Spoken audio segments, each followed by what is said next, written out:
je vous présente taconta.fr. Alors, le principe de taconta.fr est de pouvoir gérer la comptabilité de son entreprise et de pouvoir avoir en fonction de la sélection d'un forfait qui sera mis à jour, de pouvoir accéder à différentes fonctionnalités.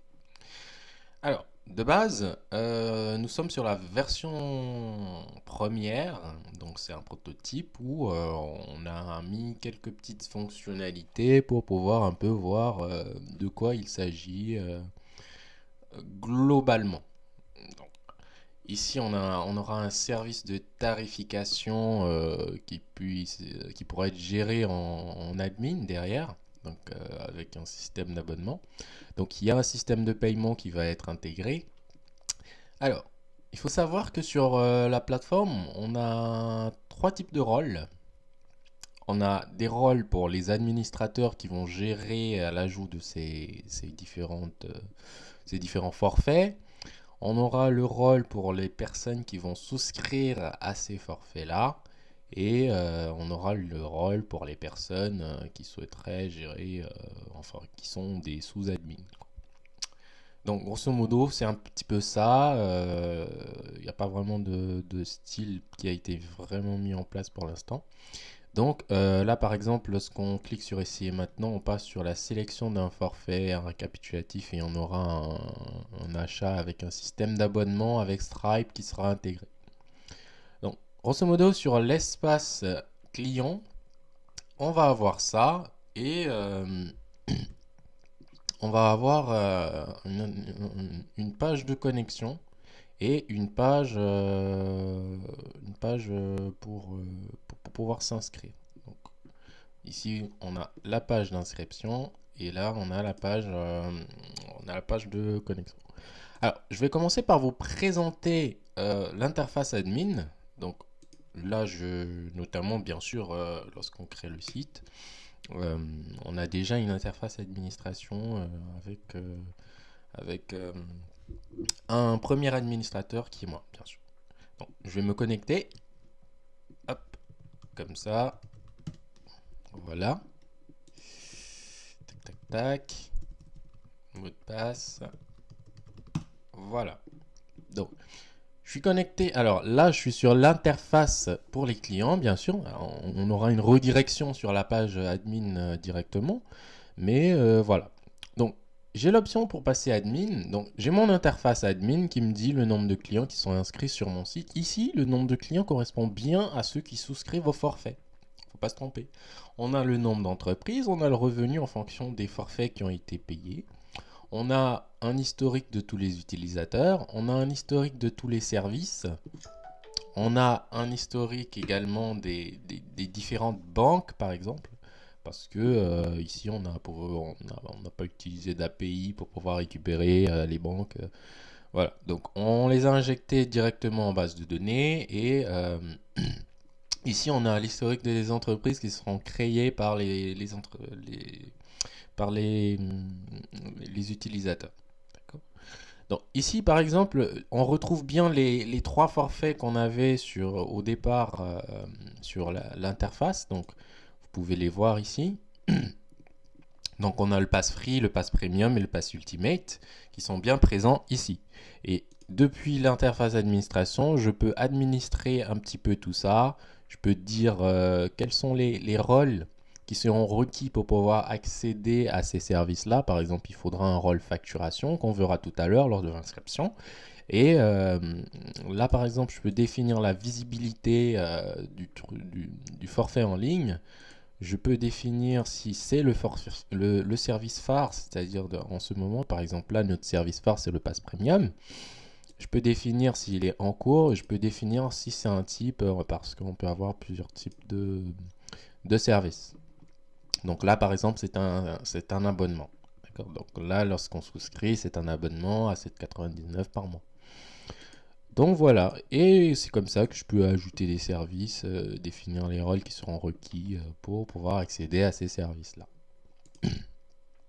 Ensuite, on va passer à l'interface Ah, je vous ai pas présenté les banques. Bien sûr, on a pu ajouter pas mal de banques. L'interface, il n'est pas encore optimal.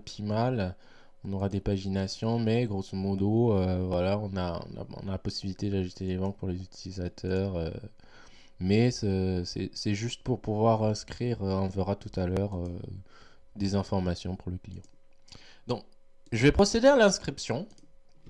Je vais procéder à l'inscription. Alors, on va supposer que je m'appelle. Allez, on va partir sur Doé. Voilà. John. Alors, on va suivre un petit peu ce qui se passe en bas. Donc, johndoé@gmail.com. On va voir que c'est ultra simple. Je mets un mot de passe. J'ai les conditions d'utilisation ici. Donc, je peux pouvoir les consulter si je le souhaite. Mais j'accepte les conditions d'utilisation et je crée mon compte. Une fois le compte est créé, on est dirigé automatiquement sur une page qui nous oblige à ajouter notre entreprise. Donc, vous devez créer une entreprise pour pouvoir accéder à votre tableau de bord. Donc, on voit que sur le côté, je n'ai pas accès aux différentes fonctionnalités. J'ai un dashboard, mais si je clique, je suis automatiquement redirigé ici. Donc, pour pouvoir accéder aux fonctionnalités, premièrement, on aura le système de paiement bien avant d'arriver sur cette page-là qui sera intégré. Donc, une fois le paiement effectué, on pourra ajouter notre entreprise, effectuer les manipulations et souscrire, gérer nos abonnements. Donc là, par exemple, on aura sur les paramètres les services actifs ici qui seront les services auxquels on aura souscrit ou auxquels on souhaiterait souscrire, etc., etc. Donc, voilà. On a la possibilité ici de pouvoir modifier les informations de notre compte, par exemple si je veux m'appeler Joey2, etc. On a cette possibilité-là. Donc, je rappelle que tout a été fait par le code, donc from scratch. Donc, on peut voir hein, que ici tout a été codé. Il n'y a pas de framework, il n'y a pas de, il n'y a pas d'outil qui a été utilisé particulièrement. On a juste utilisé un framework qui s'appelle Laravel. Et voilà comment on a pu mettre ça en place. Donc là, j'ai mon interface qui me dit que je dois ajouter mon entreprise. Je ne vais pas tarder à le faire. Je vais mettre une entreprise qui va s'appeler... allez, on va mettre une petite... partir sur une pâtisserie. Là. Ok. Donc là, par exemple, je vais sur contact@ pâtisserie-domaine.com. Donc, je dois ajouter l'adresse de l'entreprise. C'est très important parce que ce sera ce qui sera mentionné sur les factures, les devis et tout ce qui va avec. Donc, je vais John Doe. Et là, je vais mettre l'adresse. On peut mettre un complément d'adresse, mais c'est pas obligatoire. Par exemple, je peux mettre appartement 543. Voilà. La ville, on va mettre la ville directement, par exemple Villiers-sur-Marne. Le département, c'est pas nécessaire, mais bien sûr, voilà. Donc 94 350. Le pays, c'est pas nécessaire. Normalement, c'est automatique, mais voilà. Donc, je clique sur ajouter. Et là, je constate que j'accède à un tableau de bord. Alors, ici, les données sont en dur, mais ici, elles sont bien remplies. Tout ça, c'est juste pour une première version, une démonstration, hein, mais tout ça, c'est programmé en bas. On remarque que malgré que j'ai ajouté mon entreprise, j'ai pas accès aux différentes fonctionnalités. Pourquoi? Parce que derrière, il faut bien sûr payer pour pouvoir accéder à ces fonctionnalités. Pour pouvoir avoir les rôles nécessaires pour consulter les différentes fonctionnalités. Donc là, par exemple, dans les paramètres, on me dit que je suis limité à une entreprise à cause de mon forfait, bien sûr, etc. Mais en fonction du forfait, etc. etc. Donc là, j'ai mon entreprise. Le propriétaire, c'est moi. Donc ici, j'ai la possibilité d'ajouter un compte bancaire. Donc c'est là qu'on voit l'utilité de la banque. Et là, je peux sélectionner une banque, par exemple Boursorama. Voilà. Le titulaire, on va dire que c'est John Doe. Le code banque, on va mettre n'importe quoi. Bien sûr, c'est vérifier tout ça derrière. Mais on va désactiver pour l'instant. Donc voilà, je vais mettre ça. Tac, tac, tac. Le SOD, normalement, c'est pas une valeur qui sera donnée. Hein. C'est juste pour... il faut avoir le RIB, mais tout ça, c'est complètement pas nécessaire. Mais voilà. Donc, je vais ajouter le compte bancaire. Et je vais la possibilité d'en ajouter plusieurs et définir un compte principal qui sera affiché sur les factures. Là, j'aurai un historique des opérations qui ont été faites. Donc, ici, je vais donc pouvoir m'ajouter les rôles. Voilà. Pour l'instant, je le fais ici, mais ce sera fait automatiquement avec le paiement. C'est pour ça que c'est très très très important d'ajouter cette fonctionnalité. Mais voilà. Donc, pour une première version, elle n'est pas prioritaire. Donc, je vais enregistrer. Donc, ici, on a un rôle seller facturation et rôle seller. Bien sûr, ce sont des rôles qui sont nécessaires pour pouvoir accéder à toutes les fonctionnalités. Donc, là, je vais actualiser. Il va me demander de me reconnecter. Oui, parce que... Alors, gmail.com parce qu'il a changé le rôle, donc il doit pouvoir... Voilà. Donc là, maintenant, c'est super, on est content. On accède à l'ensemble des fonctionnalités qui sont mises pour l'instant. Alors, on va découvrir ensemble le menu. Le menu, on a les tiers. Donc les tiers, c'est les clients, les fournisseurs. On a la gestion des produits, on a la gestion de vente, des débits, des factures, des avoirs, des bons de livraison. On a une gestion pour les achats, on peut ajouter des bons de commande, des bons de réception. Les règlements, on a la possibilité d'ajouter des encaissements et des décaissements. Voilà un petit peu à quoi il faut s'attendre. On va pouvoir ajouter un devis. Alors, ajouter un devis, on va mettre par exemple en date du 6. On peut choisir à qui on veut faire le devis. On peut définir l'état par exemple comme envoyé, alors c'est quand le devis a été envoyé. On peut ajouter une ligne par exemple, on va dire c'est du pain russe. Voilà, on veut en très grande quantité. Hop, on peut faire une remise. Là par exemple, on peut dire qu'on fait une remise de 100%. D'accord? On fait une remise voilà, de 100%. On voit que le tarif est à 0. Effectivement, on peut modifier effectivement la TVA. Là, par exemple, on se dit c'est relativement cher.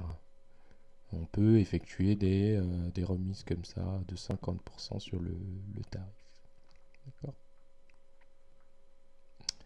Voilà, voilà. Ensuite, tac, tac, tac, tac.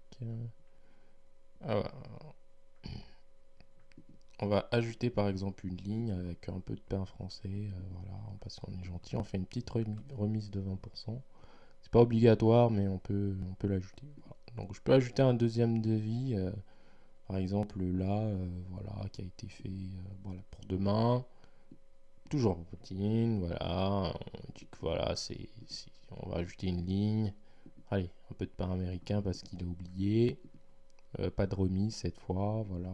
Hop, c'est enregistré. Donc, un devis automatiquement ajouté et mis en attente. Donc, il est en attente, on peut consulter, on peut le supprimer si on ne veut pas, mais on ne peut pas modifier les informations. Donc, ici, on peut changer l'état d'un devis. On voit que s'il est passé en accepté ou refusé, on ne peut plus le supprimer. Ouais, parce qu'une fois qu'il est accepté, il est transformé en facture. Et ça faisait partie de nos objectifs. Donc là, par exemple, je peux dire que voilà, je veux le mettre en brouillon, voilà, c'est en attente. Ou alors, voilà, je peux dire que, alors, hop, alors ce devis, voilà, il coûte bien cher, donc moi je pense que je vais le garder. Je vais mettre celui-là peut-être en refusé, voilà, hop, un devis est refusé. Une fois qu'il est refusé, je peux plus le supprimer, comme ça, il est gardé en historique d'un devis qui a été refusé. Donc, là, par exemple, je peux le passer en accepté. Hop, si je le passe en accepté, et voilà, on voit qu'il a été accepté et j'accède à un PDF. je peux plus rien faire sur lui. Donc le PDF nous montre le devis avec l'ensemble des informations, c'était du pain russe et du pain français. On a le total à payer. Donc ça c'est le montant à payer. On va voir que dans les factures, au départ on n'avait aucune facture et hop, qu'est-ce qu'on remarque? On a maintenant une facture avec le montant, et toutes les informations du devis. Donc le devis a été transformé en facture comme il se doit. Donc là, on a le montant qui a été réglé déjà, on a le reste à payer, on a le statut en attente, etc. Je peux ici modifier l'état de notre facture. Si je suis pas d'accord, je peux dire que voilà, je supprime la facture. Mais là, par exemple, je peux modifier l'état de cette facture en mettant par exemple qu'elle a été acceptée, refusée, et ensuite on pourra plus supprimer. Si je la mets en état brouillon, hop, ici en état brouillon, automatiquement on n'a plus le numéro. On peut consulter le devis. Donc vous voyez qu'ici c'est un brouillon, hein. On a le montant de la facture, on a le montant à payer, le montant payé déjà, il n'y en a pas, le reste à payer. On voit qu'on a la liste des produits et toutes les informations qui ont été passées. Voilà, on a notre remise qu'on avait déjà faite. On a les détails sur le client, voilà. Grosso modo, c'est un petit peu ça. Donc, je peux aussi ajouter une facture directement sans avoir besoin de passer par là. Je peux passer par exemple en disant que voilà une facture d'aujourd'hui qui expirerait le 12. Voilà, une facture premier cron, hop, la facture a été renvoyée. Et lui, il a commandé du pain français en très grande quantité. Vu que c'est du bon pain français avec un 70% de réduction. Avec un petit peu bon du pain russe. Bon, pas trop parce que ça fait un petit peu cher. Voilà, on va enregistrer. Voilà, donc automatiquement, ce devis est passé en attente. Donc l'autre est resté en brouillon. Donc je vais le remettre ici, par exemple, en attente. Hop. Voilà, donc j'ai deux devis en attente. On va voir comment ça va se passer pour les règlements. Donc ici, je peux dire que voilà, pour ce devis-là, c'est tout bon. Pour cette facture-là, c'est tout bon pour Monsieur Macron. Voilà, donc ce que je peux faire pour Monsieur Poutine, il est prêt, il a accepté, il veut payer. Donc j'accepte. Le devis est passé en accepté. On a accès au PDF, bien sûr, avec les informations. On peut consulter ici l'ensemble des informations avec, concernant le débit. Et là, nouvelle section, cette facture n'est pas entièrement réglée. On peut effectuer le règlement. Donc, je vais ajouter un devis juste pour vous montrer que une facture, juste pour vous montrer que voilà, on n'aura plus accès à certaines fonctionnalités si voilà, hop, voilà, tac tac tac, enregistrer la facture. Donc ici, je peux prendre par exemple, je peux prendre cette facture là, hop, c'était pas celle-là, voilà, c'était bien celle-là. Et je vais changer son statut en refusé. Hop, voilà. Une fois qu'elle est refusée, je peux toujours la consulter. Alors, je peux consulter les informations, mais je ne peux plus la régler. Cette section a complètement disparu. On a les informations, on a toujours le montant restant à payer. Et ça, ce n'est pas comptabilisé. Donc ici, ce qui va être comptabilisé, c'est ce qui a été accepté. Donc là, par exemple, je peux changer ce statut-là aussi en accepté. Hop, voilà, comme ça j'ai deux factures qui ont été acceptées. Et là j'ai un nouveau petit bouton qui me permet de régler cette facture. Donc, dès que j'active ce bouton, il me dit montant de la facture à... Et ici, ça c'est le montant qui me reste à payer. Je peux dire que par exemple, allez, Monsieur Macron, il a été gentil, il a commencé un premier versement de 15,99 € par exemple. Il a réglé pour en date de demain. On a par chèque, virement, espèce, carte bancaire, prélèvement, voilà, on va dire que ça a été par virement, en attente ou validé. Est-ce que la transaction est en attente ou validée? Donc je peux effectuer le virement. Automatiquement, on voit que le montant payé est toujours 0. Tiens, étonnant. Le reste à payer aussi, il est toujours égal au montant. Pourquoi? Parce que la facture est toujours impayée. Et qu'est-ce qui se passe? Il se passe que la transaction, le règlement, est toujours en attente. Donc, une fois que je vais changer le statut en accepté, je ne pourrai plus modifier quoi que ce soit. Donc je vais changer le statut de ma transaction et là j'ai partiellement payé. Donc là il a comptabilisé le reste à payer et il a comptabilisé ma transaction. Donc je peux dire que par exemple Monsieur Macron il a été super gentil et il a fait son règlement voilà 12 décembre 2022. Voilà. Et il a payé, enfin, tac, on va rester raisonnable, tac. Voilà. Bien sûr, il y aura une vérification des dates. Donc là, il a payé par chèque et c'est validé. Voilà. Et ici, on va dire, hop, une fois que c'est bon, on dit que c'est validé. Et là, qu'est-ce qui se passe? Reste à payer 0. Le statut, c'est payé, c'est accepté. On n'a plus la possibilité d'effectuer le virement, cette facture est entièrement payée. Et qu'est-ce qui se passe? On arrive ici sur notre interface, c'est payé, on n'a plus l'option pour payer. On aura bien sûr un récapitulatif en PDF et tout ce qui va avec. Donc, grosso modo, voilà un petit peu la première version où nous en sommes. Nous avons également la possibilité d'ajouter des avoirs, des bons de livraison, des bons de commande. Là, par exemple, on a un bon de commande. Un bon de commande, ce sera une date, ce sera un fournisseur. Par contre, cette fois, ce sera avec les fournisseurs. Donc là, par exemple, je peux choisir que c'est Carrefour. Je peux dire c'est du ravitaillement en pain. Voilà. Je peux ajouter les produits pour lesquels je souhaiterais, voilà, je souhaiterais un petit peu de pain français de chez Carrefour. Voilà, tac tac. Voilà, je souhaiterais une grosse quantité, 90. Et je vais enregistrer le bon de commande. Donc mon bon de commande ici, je pourrais effectuer effectivement les différentes actions, je pourrais le supprimer, euh, je pourrais le régler et tout ce qui va avec. D'accord. Donc, voilà un petit peu où nous en sommes pour cette première version. C'est pas tip top, mais nous aurons l'ensemble des informations ici. Donc là par exemple pour moi en tant qu'utilisateur du site, j'ai mon nombre de clients, j'aurai mes petits récapitulatifs et les statistiques ici de ma comptabilité et tout le système qui sera mis en place.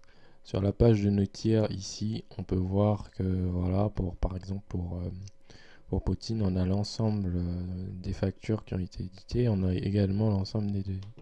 On peut venir ici également pour le Macron et voir l'ensemble des factures et des devis qui ont été initiés. Donc, on a fait tout ça from scratch, donc avec en codant.